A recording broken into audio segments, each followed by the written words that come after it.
But up to that, the continued story is Kyle Larson. And will he be granted a waiver to where he can contend and run for the championship, given that he missed the Coke 600, the rain-shortened Coke 600. The Coke 370 or whatever they're trying to call it? 363, something. I don't know what the hell it was. But did you see what Kyle Larson did today? He gets in a wreck, a tussle with the other Kyle Busch, and comes back in, races all the way up to the lead again. Granted, he was off pit sequence, but still goes back down to 18th or 19th with his final pit stop and races all the way up into the top 10. Dude's a monster. Let's just flat out say that. And he, like everybody has been saying on social media, he's been bringing loads of new eyeballs to the sport. Give the guy a break. Richie, what is the latest on Kyle Larson getting this waiver that he needs to contend for a championship, given the fact that he's missed a cup race? As of 7:19 Pacific time on Sunday night, right, Hendrick Motorsports has applied for a waiver from NASCAR to get Kyle Larson eligible for the NASCAR playoffs come September. As of 7:20 on Sunday night, NASCAR has yet to reply to this waiver that Hendrick Motorsports has applied for. Jeff Gluck tweeted out earlier this week that in most cases, anytime a driver has applied or a team has applied for this waiver in the past, NASCAR is responding yes or no within about 24 to 48 hours. We have waited almost a week since Hendrick Motorsports applied for this waiver, and we've heard nothing from NASCAR. Kyle Larson was asked about it on Sunday prior to the race from NASCAR on Fox. It was a great answer. Typical Kyle Larson. I love this.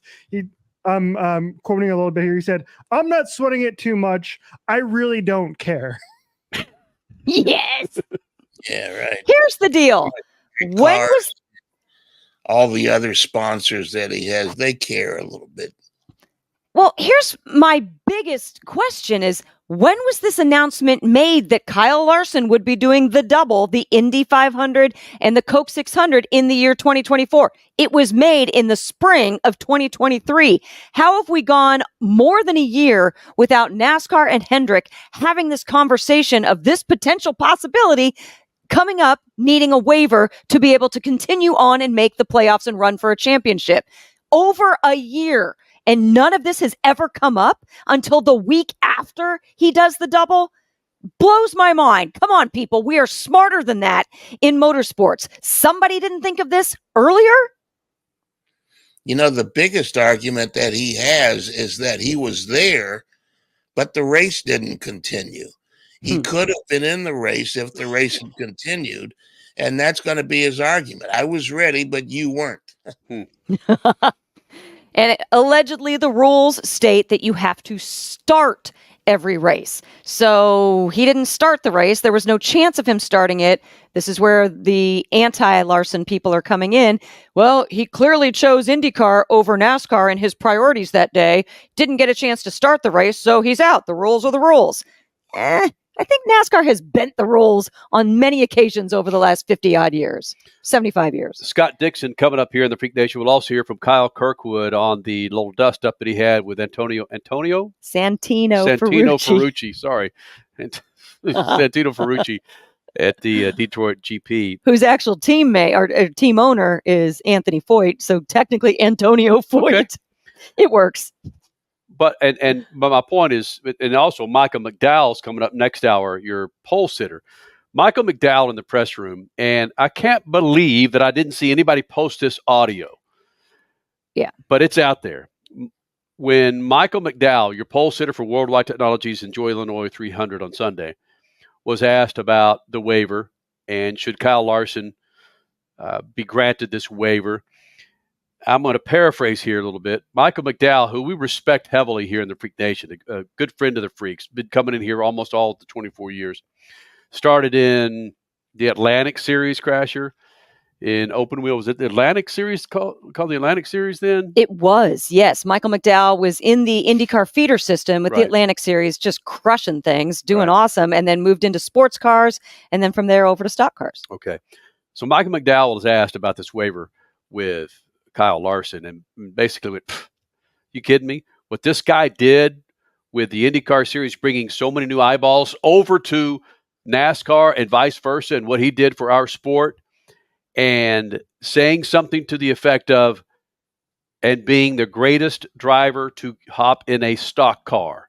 Not today, not this year, not recently. He just dropped it right there. And this is Michael McDowell, a dude who we respect, dropped it out there. And he didn't try and backtrack and say that he misspoke, saying that Kyle Larson is the greatest stock car driver ever.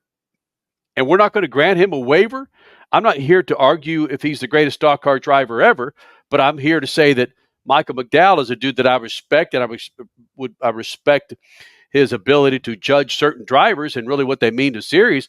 But for Michael McDowell to come out and drop that bomb, it's like, So I don't know, Stat, Crash, Richie, why NASCAR is delayed, other than here we are. We're talking about it after a worldwide technology race, and a fantastic finish with Austin Cindric getting the win against his teammate because he ran out of gas. Do you think that NASCAR is that brazen just to hold it off and just milk it because it's Kyle Larson? Potentially. It's not Chase Briscoe or Ross Chastain. Oh, we got a break here in about 45 seconds. It's Kyle Larson, and we're talking about the dude, man. We're also talking about NASCAR and on the busy weekend with the NHRA and IndyCar. And NASCAR knows this. They know marketing. Yeah. Valid point. Yep. All right, Freak Nation. Coming up next, the Detroit Grand Prix happened. And when you have more freaking yellow restarts than freaking Octomom had babies, you know you have. I just dropped that out there. Where did that come from? How old are those kids, by the way? I don't know. The fact that I said that.